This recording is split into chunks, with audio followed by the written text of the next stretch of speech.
மலேசிய வானிலை துறையான மெட் மலேசியா இன்று காலை வெளியிட்ட அறிக்கையில் கெடா, சபா, லாபுவான் ஆகிய பகுதிகளில் இன்று மாலை வரை இடியுடன் கூடிய மின்னல், கனத்த மழை, பலத்த காற்று வீசும் அபாயம் இருப்பதாக எச்சரிக்கை விடுத்துள்ளது.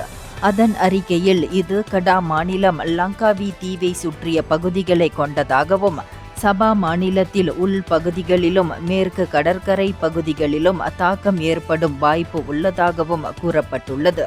இதனுடன் வானிலை துறை ஃபெங்ஷன் எனப்படும் ஒரு வெப்பமண்டல புயல் பிலிப்பைன்ஸின் புலாவ் சமார் தீவின் வடகிழக்கே சுமார் 89 கிலோமீட்டர் தொலைவில் உருவாகியுள்ளதாக தெரிவித்துள்ளது.